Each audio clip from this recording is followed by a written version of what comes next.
Okay, it's time to get really honest about this whole aging process and how I feel about it, because guess how old I'm about to be?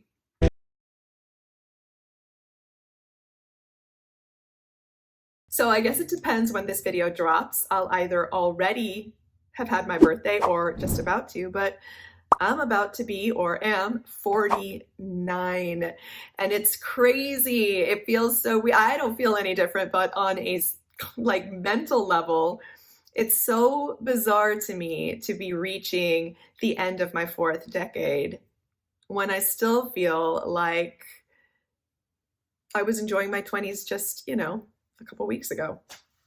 Um, So I wanted to come on here and make this video because even though my blog and a lot of these videos really touch on the subject of aging gracefully and a lot of natural skincare and how I, managed to stay away from Botox and fillers, really I just wanted to talk about the fact that, the aging process and this thing we call adulthood, can be both wonderful and terrible at the same time. And I wanted to, and I'm doing this totally just completely spontaneously, so I haven't even listed this stuff out, but I wanted to give 5 examples of things that I absolutely love about being in my 40s and going into my 50s, and 5 things that I don't love so much. I won't use the word hate, it's a really strong word, but these are some things that either hit deep or are just flat out annoying. So why don't we start with the 5 things that I don't like about being in my 40s and going into my 50s. And the number 1 is easy for me because it's something that is present on a daily basis and just drives me nuts, is the deterioration of your vision. I always had perfect 20/20 vision, super proud of the fact that I had such great eyesight. Turned 45 and that started to slowly but surely go away.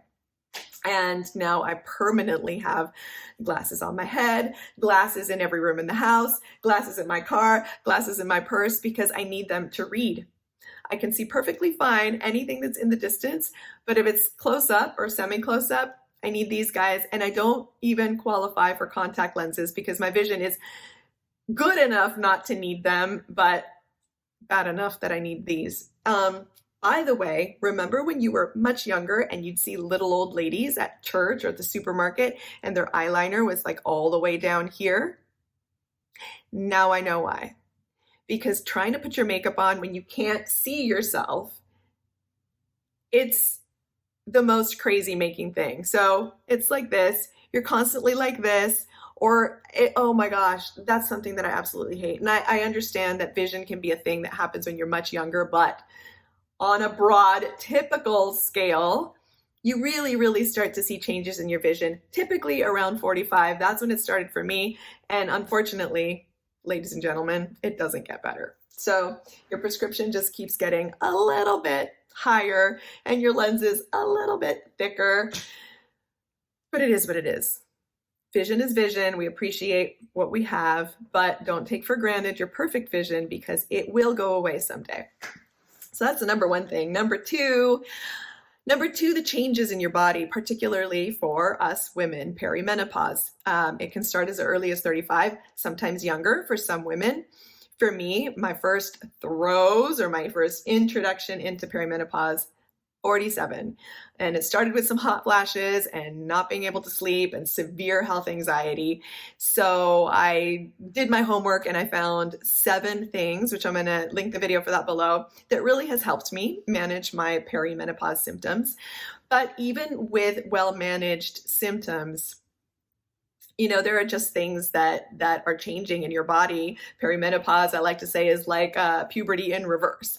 So you've got, your hormones are out of whack. You just have a lot of physical changes, random aches and pains. And being in your 40s for women, 40s and 50s, when you're going through peri and regular menopause, the propensity of ending up with a stroke actually raises. So your odds, your chances of having, so it's it's kind of important, and it's kind of always in the back of your mind to really manage your stress levels and be as healthy as possible, which is a good thing to do regardless. But yeah, perimenopause is weird, and I haven't gone through menopause yet, but I don't know if I'm looking forward to that. We'll see.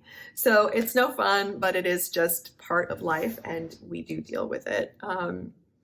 Number 3, I would say random aches and pains. Like, you go from being able to, break it down on the dance floor till 6 o'clock in the morning to, you pull a muscle when you sneeze or step out of the shower. And I'm not joking. Like, it actually, this is what happens when you're in your 40s. I can't imagine what it's going to be like later in life. I mean, I don't know. Do you like pop a bone, dislocate yourself when you lift your spoon to your mouth? Who knows? Anything is possible, I suppose. But that's not been really fun. So you end up just waking up with sore muscles for no reason. But what can you do? So that's another thing I can't stand. Gray hairs definitely come a lot faster when you are in your 40s. I got my first grays right after my son was born. Kids give you gray hairs. Don't argue with me about that. It's 100% true. But when you're in your 40s, they just like decide to really ramp up, and it's nuts. And I'm not ready for the salt and pepper look. I have gone a few months with my sparkly hairs, like the little kids I used to teach would say that I had. Miss McKay, you have sparkly hairs. It's just not for me. I'm not ready for that yet. I don't do fillers. I don't have Botox, but I do keep my hair my original color. I dye my roots silver fox, maybe when I turn 60. We'll see. Am I at number 5 yet?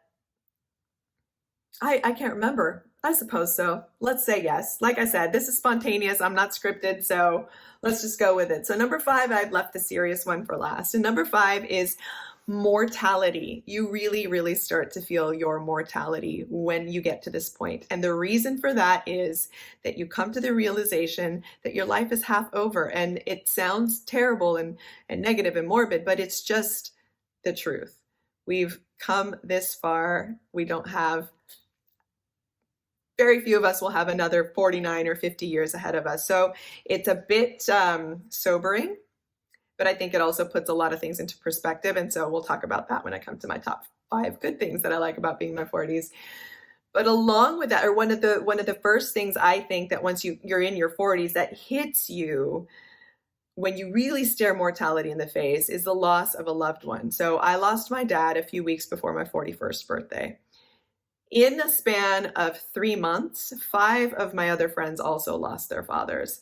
And it just makes you realize that we're getting to an age where we start losing grandparents, parents, other family members, these, pinnacles of our childhood that seemed like they were immortal and would live forever, clearly cannot live forever, and we start to lose them.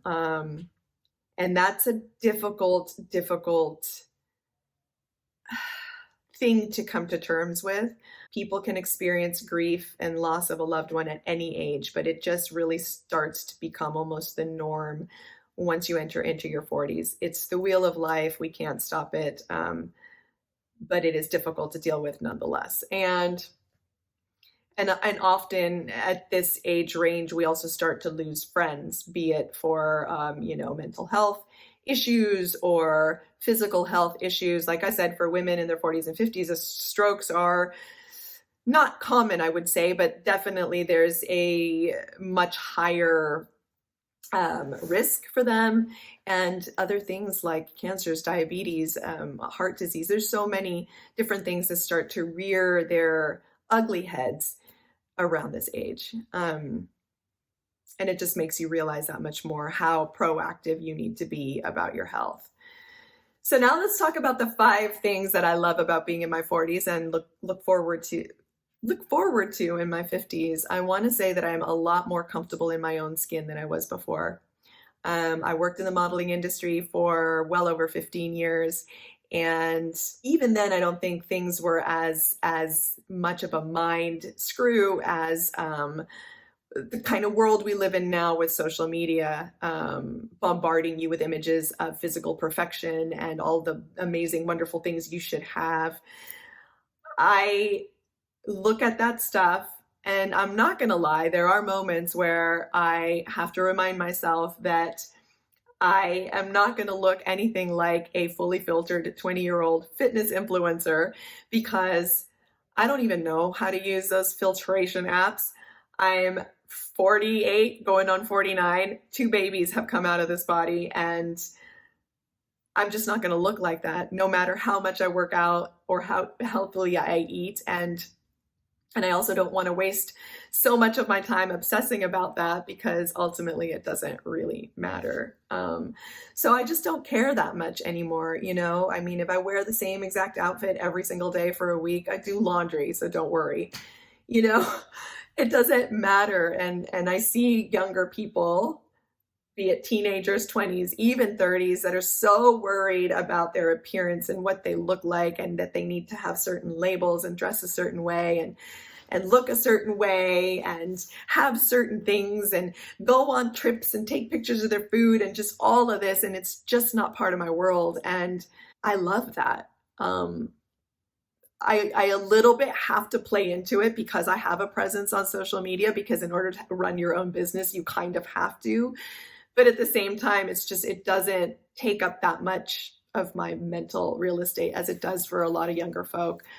So I love that. I love that. I feel comfortable in my own skin, and I feel like I have a much better focus on what's important now that I'm older, which leads into wisdom.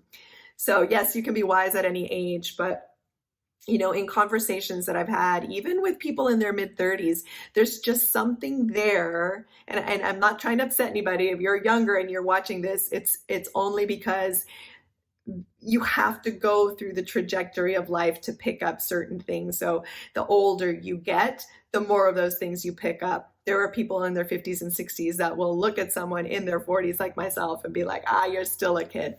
So it does change with each decade, I believe, that you are so blessed to enjoy, because it is a privilege to live another day, right? And much more another decade. So I just feel like a lot of that wisdom comes from the life lessons that you accumulate on the path of life. And I think there's a certain peace and serenity that comes with that, an ability to reflect that you just don't have when you're younger. So I really, really love that. Sometimes it catches me by surprise, because I do feel younger spirit-wise, but I do kind of like, when I'm thinking about certain things, I'm like, wow, that's definitely not how I would have thought about things when I was, even 10 years younger than I am now. And along with those two things is security, security in things like my relationship. And that's a big one that's been really, really cool. So my husband and I are in a unique situation because he has had to stay working in another state for the past 2 years. So we really spend maybe a total of 4.5 months, maybe 5 months together, so that he can work. And then I think that if I was younger, I wouldn't be secure enough to really be able to do something like that long term. And I love that, like, we can both be busy and do our own thing and not even remotely think about anything that, maybe we would have thought about in our 20s and 30s, like, oh my gosh, I wonder if they're talking to someone else, or it just doesn't even cross our minds. And I think that's really cool. I do see that so prevalent still with a lot of younger people, and not gonna lie, I had those insecurities too, and for good reason. It ended up on several occasions, several relationships, but that constantly having to check in with your partner or send pictures. Look at me, look how good I look. Like, don't forget I'm your girl. And, we didn't have to do that because we didn't have those kinds of phones back in the day, thank God. But I just see so much of that. And it's like, if your guy doesn't call you, or your girl doesn't call you or text you back right away, like, blow up their phone. And that's just stuff you really leave behind, I think, or that's what I've experienced. So just, yeah, just having that security, that feeling of peace with yourself, all of that stuff. It's just so good. And I believe that's only going to get better. I feel like so much of what I like about being in my 40s and heading into my 50s is just so common, like just not really caring what other people think. Like if you don't believe in the things I believe in, if you don't agree with the things that I think or do with my life, I don't care. You know, I'm still going to love you and be your friend if you do the polar opposite of what I do. I am Gen X, and I think that's a pretty Gen X mentality. Although a lot of Gen X have kind of morphed into millennials and maybe Gen Z even, I feel, over the past couple of years. But I just don't care. I don't care. I'm not hurting anybody. No one's hurting me. I'm minding my business. I'm not telling you how to live. Don't tell me how to live. I'm not telling you what to post. Don't tell me what to post. It's peaceful. It's peaceful here in the 40s. And I like that. Gosh, I don't know. You know what? Like, I feel like there are so many other things that I could be touching on. I know I haven't done 5 things that I love. There's probably more things that I don't love. One thing I don't love is you really start to not sleep. The quality of your sleep really goes away when you're in your 40s. And I mean, a lot of that's hormonal, perimenopause. Your responsibilities grow. There's a lot of that. But one more thing that I love about being in my 40s is I think now more than ever, there are so many opportunities for women and men in this age range to rediscover themselves. Gone are the days where you had to commit to a job from the minute you were 18 until you retired. And although I do envy kind of the stability of that, I love that being in your 40s now, and I'm only going to speak from a woman's perspective, is a very empowering time. Why? For all the reasons I just said. Wisdom. My phone battery's going, so we're going to wrap this up soon. Wisdom, feeling comfortable in yourself, feeling secure in yourself. Those things I think all lend to being able to just be in the right mind frame to create something new. One of my really good girlfriends and I are about to embark on a venture and a new chapter in our lives. We have a project that we're working on. Maybe I'll talk to you about that later. But I don't know that we would have been ready for this when we were younger. So I think that confidence, that serenity, all of that is really, really great. I see people when they're, turning 20 or 30 and they start to freak out, or even 40. But I think once you get past that, once you get past the 40s, I think you just really start embracing your life a little bit more. Maybe because you know that time is precious and you don't want to waste so much of it sweating the small stuff. And we all sweat the small stuff when we're younger. So yeah, I don't know. Feels okay. Aside from those 5 or 6 things that I mentioned earlier, but the biggest one being losing the people that you love. It's pretty okay on this side of 40. And I'm sure it'll be pretty okay once I get to the other side of 50. So thanks for stopping by and listening to me just have some word salad happening here. Just wanted to kind of reflect a little bit on this whole aging thing, and I'd love to hear from you. So drop me a line below. If you're 40 or above, tell me one of your favorite things about the aging process and one of your least favorite things about it, because I'd love to commiserate. That's it for today. Hit like, subscribe, hit the notification bell so that the algorithm hopefully starts working again and I can start posting more. I post every other Wednesday, and I will see you next time.